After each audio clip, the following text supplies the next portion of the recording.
Okay, everybody. So today we're going to be taking some notes, and then we have a very quick assignment to do. You're going to need a piece of paper and a pencil or a pen. So if you don't have that, go and pause this video and then go back and, come back whenever you are ready.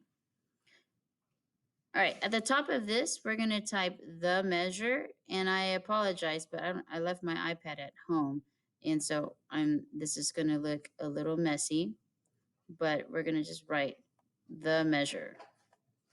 Okay, so we're going to learn about how the staff is actually divided. Speaking of the staff, we're going to go ahead and draw 5 lines for our staff. So everybody go ahead and do that. Oops, that's a horrible line. How come I can't get a straight line? There we go. So there's 1, 2, 3, 4, and 5. Okay, now what I'm going to do is we've done the 5 lines for the staff, but the way that we separate music is by using, we separate music. We use what is called a bar line. Okay, and a bar line creates what we call measures. So everybody go ahead and draw what I just did.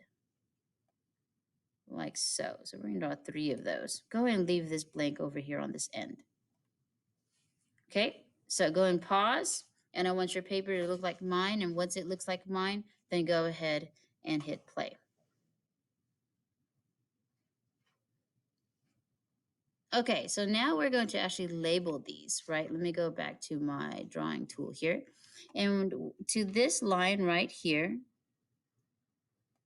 okay, this line, we're going to call this, or it's called a bar line. So let's go ahead and draw an arrow to that and label it bar line, BARLIN. Okay, and a bar line on the staff separates separates the staff into what we call measures.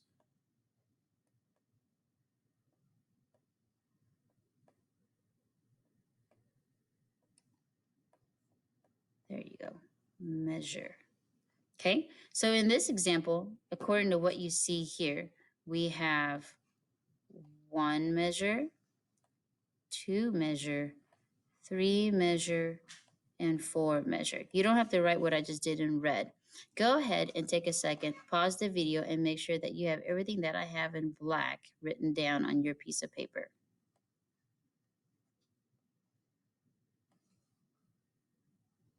Okay, so now that you have everything that's in black written down, let me go back to do what I just said, because I went through it kind of fast. I forgot to pause and wait and allow you guys to copy.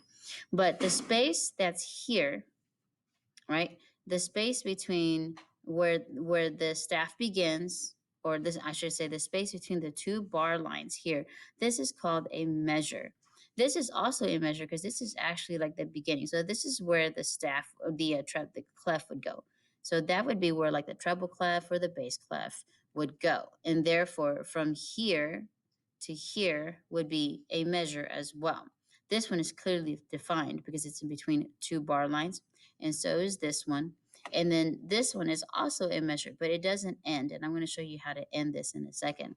So we actually have 1, 2, 3, 4 measures in this quote unquote song right now. Okay, so here's what I'm going to do. Let's go ahead and draw another staff. Save, yes. And this is measure 1. Okay, so let's go ahead and draw another staff real quickly. So you got to have your 5 lines. 1, 2, 3, 4, and 5. Okay, and what I want you to do, let's not worry about drawing a clef over. Actually, let's draw a clef over here. You can draw your favorite clef. Okay, so I'm going to draw a bass clef because I drew a treble clef earlier. And what I want you to do is I want you to divide this staff here into 8 equal measures. Go ahead and pause the video and come back when you've gotten it divided into